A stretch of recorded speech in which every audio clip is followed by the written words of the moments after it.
F.E. Warren Air Force Base in Cheyenne, Wyoming, this is Missile Minutiae, the official podcast of the 90th Missile Wing and the Wranglers of F.E. Warren.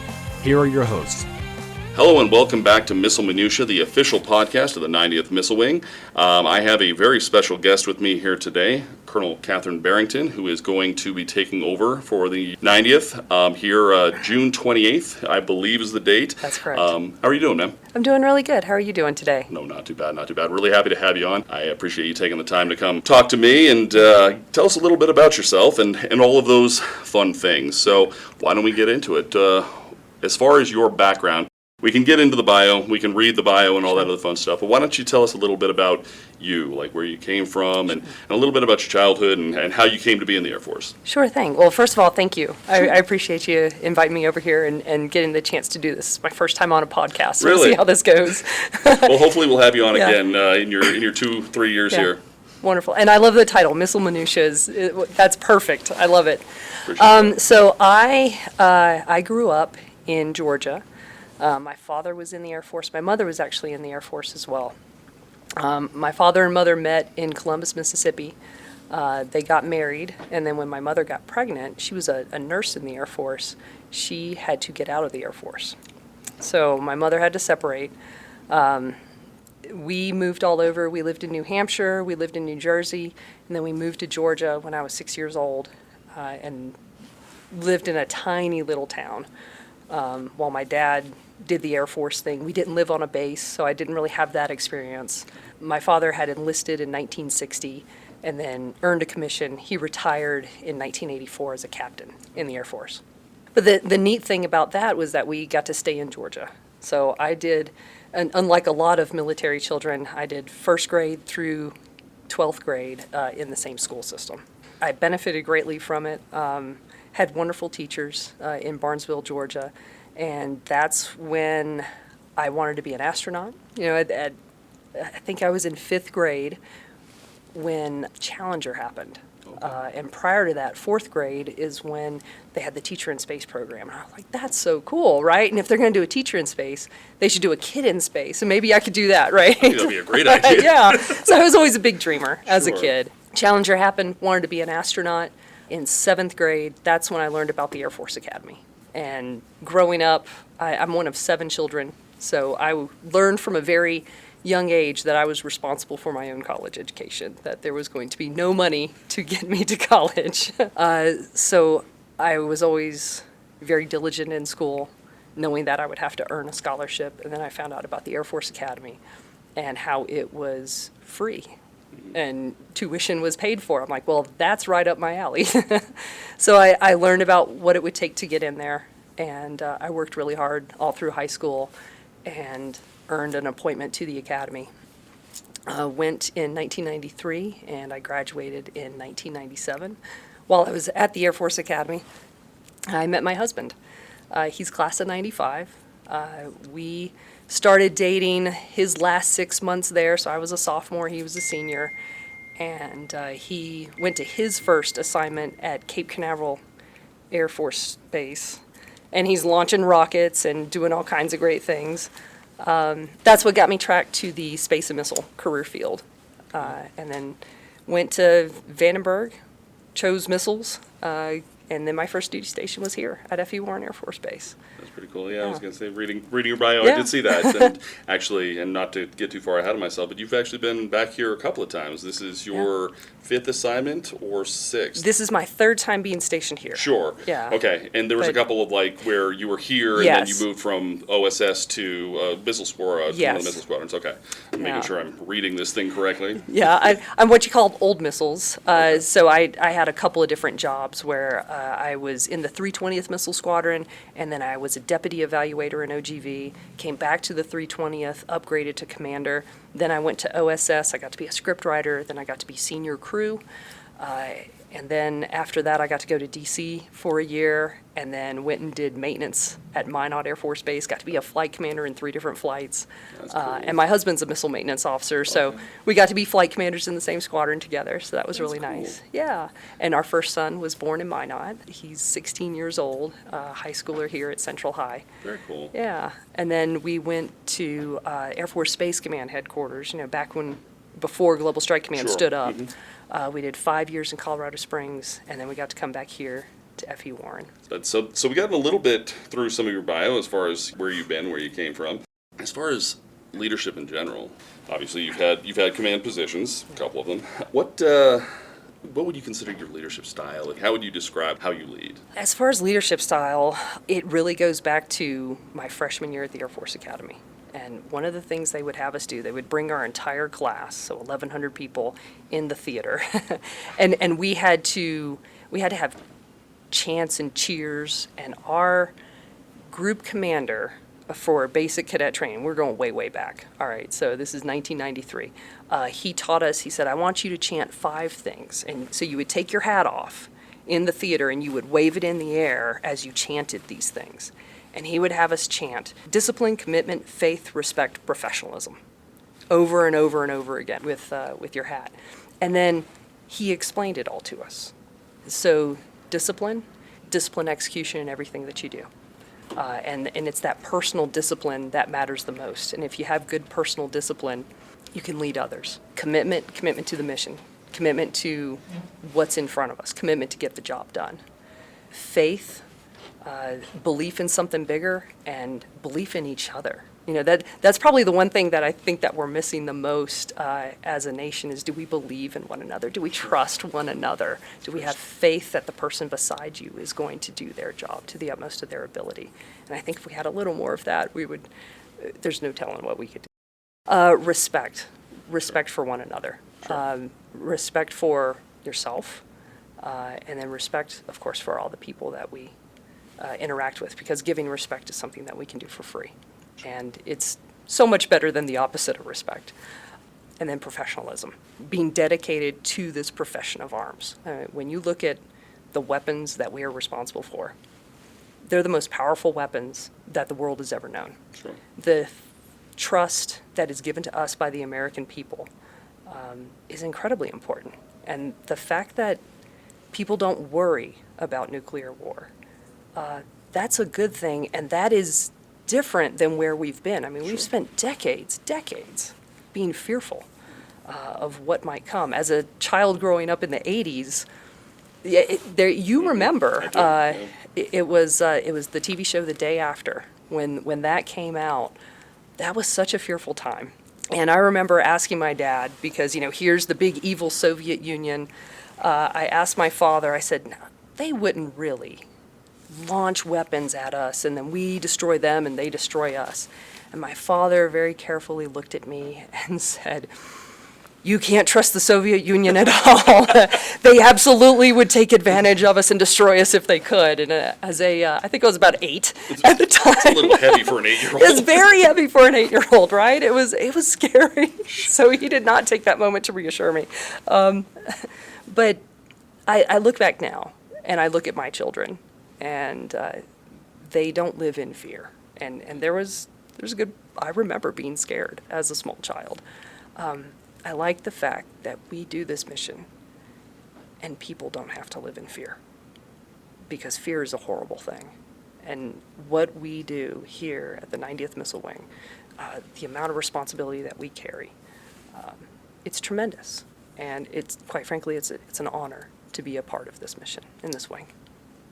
And how you feel? I clearly do a very different job, but I take a lot of pride in telling the story of what we do. Mm-hmm. And I think my small part in it, I enjoy it. And knowing what these maintainers and what these defenders mm-hmm. and what the operators do, and not to leave out the other support units, but every day, what they do to go out there and make sure that this mission continues. And like you said, the American people don't have to live in fear. They know that they know it's out there. They know it's back in their backyard in the case of people in Nebraska and North Dakota, Yeah. Montana, etc. But they don't have to live in fear like some of my parents did, Yeah. and even, living in the Reagan administration, even though I was a kid, there was fear there. There was real and fear. then things like War Games, which I think was a fantastic movie. Yes, absolutely. As Classic. Absolutely. As a movie, Yeah. it's like, okay, I'm not going to believe for 1 second now as an adult that, Right. Somebody can just open up a computer program and all of a sudden get into,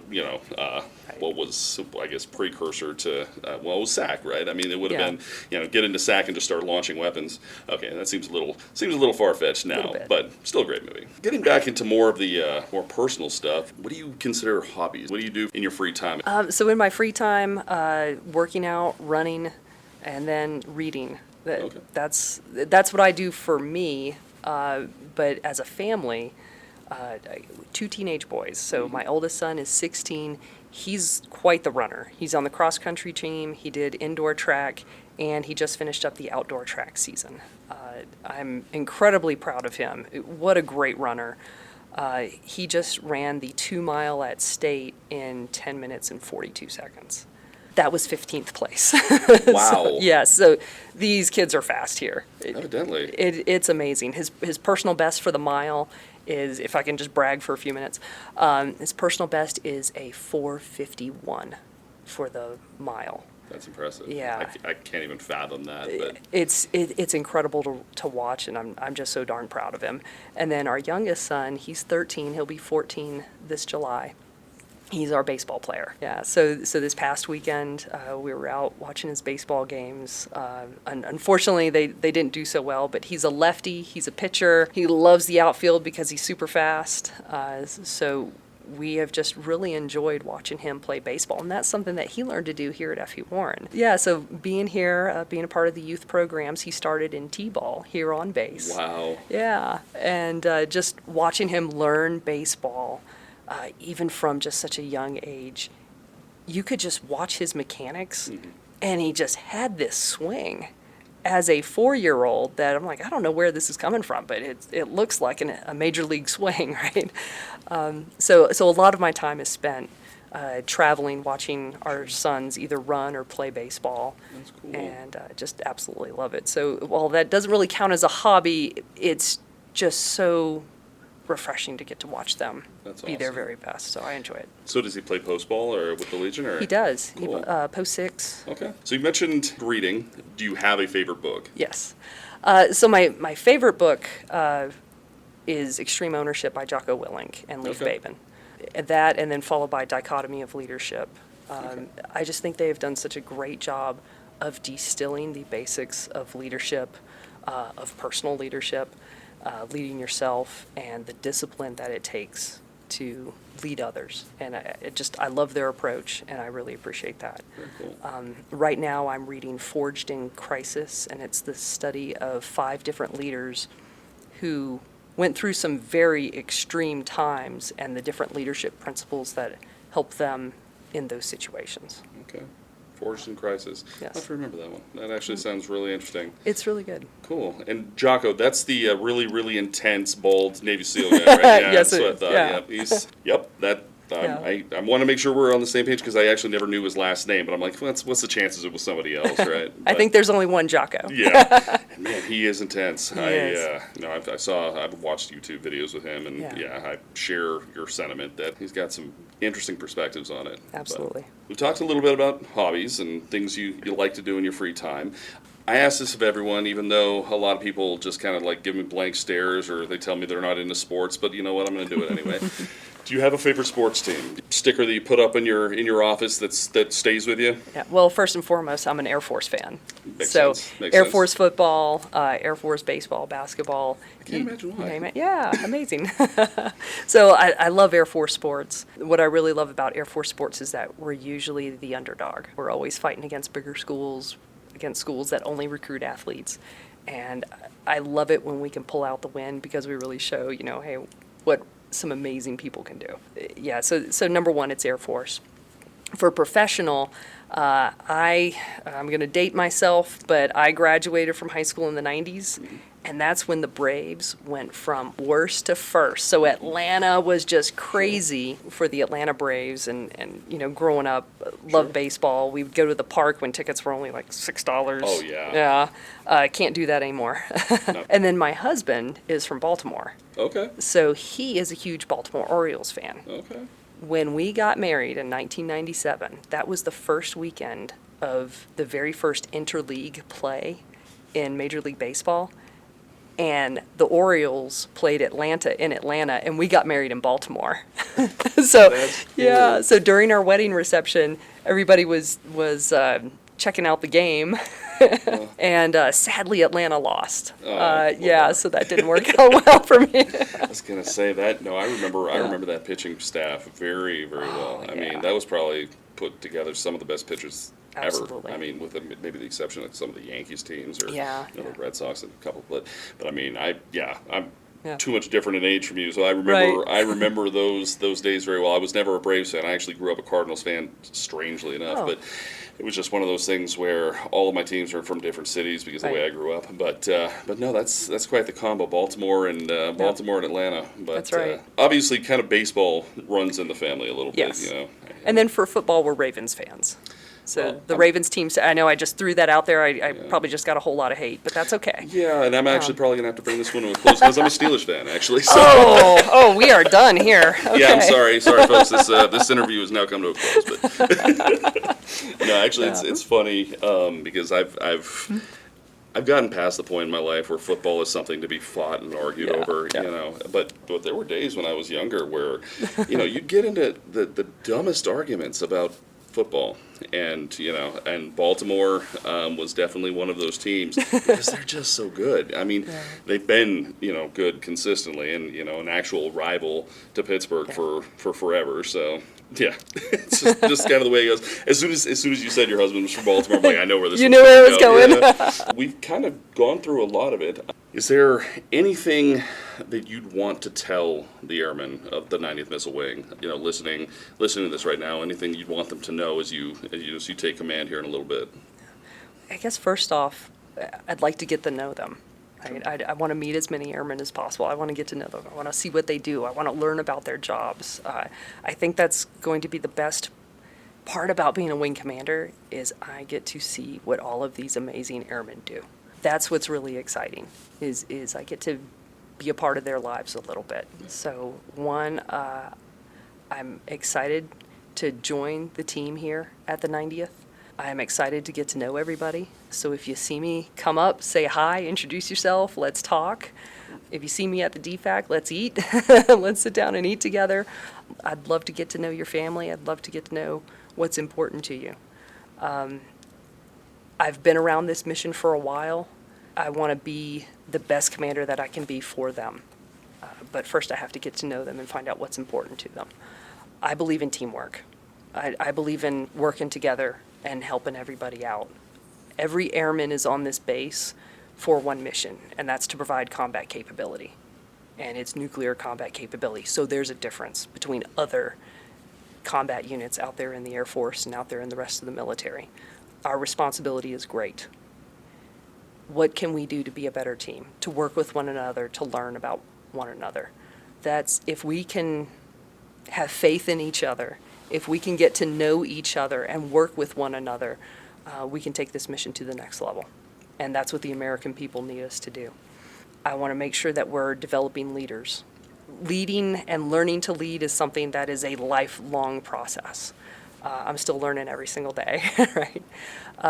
And that's okay. We need to build our leaders, and that starts with our very young airmen. The neat thing about this base is the history behind it. This was the West. This is where, people came and it was their first base. And that still happens now. Airmen who join the Air Force to see the world, welcome to Wyoming. Here we are.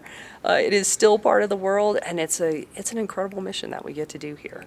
So what are we doing to teach people about leadership, to help them become who they want to be in the Air Force? That's what I'm focused on. It's teamwork, it's leading and learning. Focus on developing all of our airmen and supporting their families so they can do the mission. and then making sure that we take care of our resources here. So it's not a wild departure from what anybody has been doing. I guess that'd be the one thing to tell all the airmen is, look, it's not like we're going to suddenly be doing something radically different. But it's a tremendous responsibility that we all carry. And if we work as a team, we can make this mission happen. We can have fun doing it, and we can do some amazing things.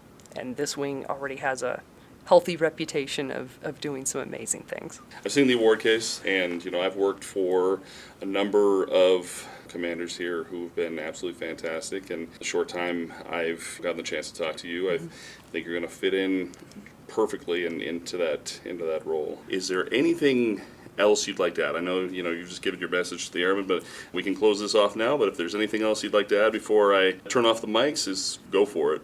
I'll just say thank you. So to whoever is listening to this, thank you for your time.